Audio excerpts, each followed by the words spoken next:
आज की इस वीडियो में हम बात करेंगे कुछ महिला जो प्रेग्नेंट होती हैं उनकी कमर में दर्द क्यों होता है, उनसे बचने की या राहत पाने के लिए हमें क्या करना चाहिए क्या नहीं, तो वो मेरे आपको पति बताएंगे। वो जानने के लिए आप पूरी वीडियो देखिएगा। हेलो गाइस, नमस्कार। मेरा नाम राहुल है और ये मेरी वाइफ कोयल हैं। जो लोग हमें काफ़ी लंबे टाइम से देख रहे हैं उन सभी को पता होगा कि हमारी शादी को 1 साल हो चुका है और इसी के दौरान जो तुम्हारी भाभी कोयल है वो 5 महीने की प्रेग्नेंट है। अब गाइस, ये चीज़ें हमें बार बार इसलिए बताना पड़ता है क्योंकि जो लोग हमारे चैनल पर पुराने होते हैं उन सभी को ये चीज़ पता होती है, लेकिन जो लोग हमारे चैनल पर डेली न्यू आते हैं अब उनको क्या ही पता कि हमारी शादी को कितना साल हो गया और कोयल कितने महीने की प्रेग्नेंट है। तो ये चीज़ें हमें इसलिए बताना पड़ता है क्योंकि आपको तो ऑलरेडी पता है, अब जो लोग नए हैं उनको कैसे बताएं। सो गाइस, देखिए आज की इस वीडियो में हम बात करने वाले हैं कि अगर आप प्रेग्नेंट हैं और आपकी पीठ में दर्द होता है यानी कमर में दर्द होता है तो क्यों होता है और उससे बचने के क्या उपाय हो सकते हैं। सो अगर आप ये जानना चाहते हैं तो इस वीडियो को पूरा जरूर देखना। अगर आप इस चैनल पर नए हैं तो इस चैनल को सब्सक्राइब जरूर कर लेना क्योंकि इस चैनल पर आपको बहुत सारी प्रेगनेंसी से जुड़ी वीडियोज़ देखने के लिए मिलती रहती हैं।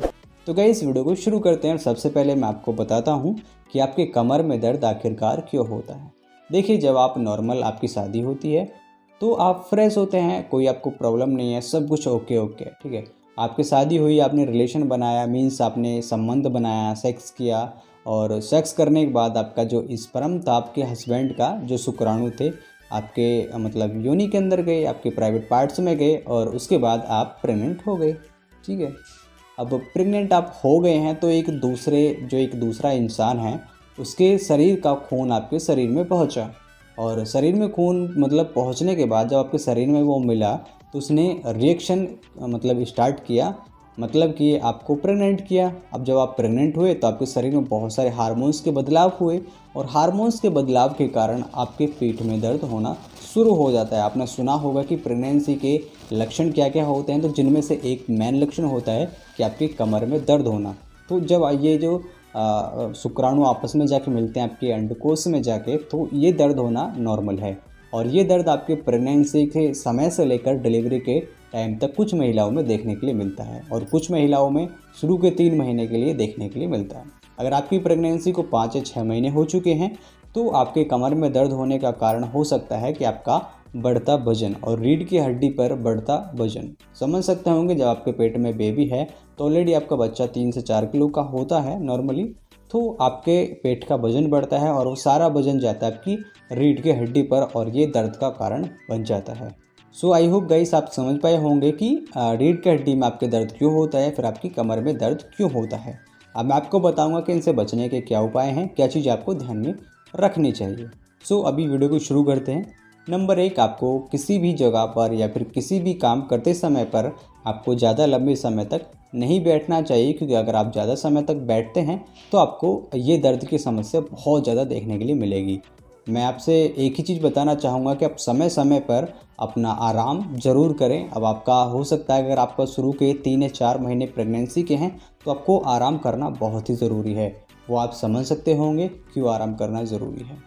गाइस, नंबर 2 की बात करते हैं। नंबर 2 ये है कि आपको विटामिन्स और कैल्शियम की मात्रा बढ़ानी होगी। आपको पता होगा, जब आपका बेबी आपके पेट के अंदर पल रहा है तो वो जितनी एनर्जी ले रहा है, मीन्स जितनी आप एनर्जी लेते हैं उससे 75% ज़्यादा वो आपकी एनर्जी को लेता है। तो मैं आपको ये कहना चाहूँगा कि जो भी आप खाना खाते हैं पिछले टाइम से, आप अपनी डाइट्स को थोड़ा बढ़ाइए और जो कैल्शियम और विटामिन्स की चीज़ें हैं जैसे कि दूध, दही, मक्खन, चाय या फिर पनीर वगैरह का इस्तेमाल आप बहुत ज़्यादा करें। इससे क्या होगा कि आपको कमज़ोरी महसूस नहीं होगी, आपका बच्चा भी हेल्थी होगा और आपके जब डिलीवरी का टाइम होगा तो वो भी अच्छे से नॉर्मल डिलीवरी हो जाएगी, बिना किसी सी सेक्शन के द्वारा, मीन्स किसी भी ऑपरेशन के द्वारा।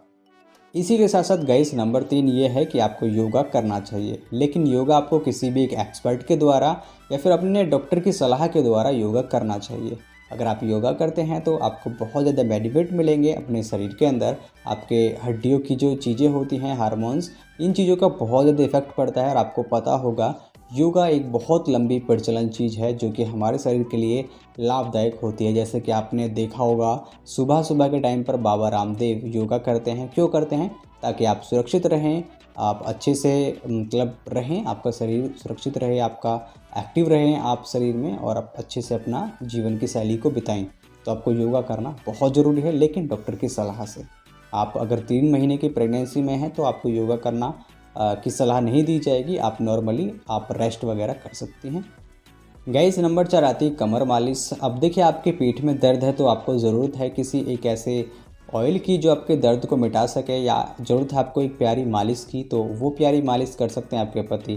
तो आपको शाम के टाइम पर आपको मालिश करवानी चाहिए क्योंकि आपको उससे बहुत राहत मिलती है। और मैं होप करूँगा कि आपके पति भी ये चीज़ें करते होंगे जैसा कि मैं करता हूँ अपनी वाइफ के साथ। सो फाइनली अब लास्ट क्वेश्चन है नंबर 5, जिससे आपको बहुत ज़्यादा बेनिफिट मिलेगा।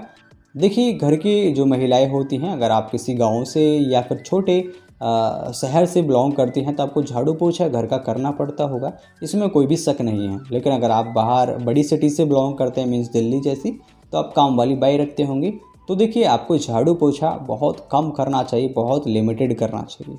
अगर आप प्रेगनेंसी के तीसरे चौथे चरण पर हैं, तो यानी तीसरे चौथे महीने में हैं आप, तो आपको झाड़ू पोछा थोड़े कम करने चाहिए। आपके शरीर का थोड़ा ध्यान रखना चाहिए। मानता हूँ आपको दर्द होता है, लेकिन उस समय पर आपको बहुत ज़्यादा केयरफुल रहना पड़ता है। अगर आपकी प्रेगनेंसी को 5, 6, 7 या ऊपर कोई भी महीना चल रहा है तो आपको ये काम कर सकते हैं, लेकिन फिर भी लिमिटेड, अच्छे से ध्यान में रखते हुए।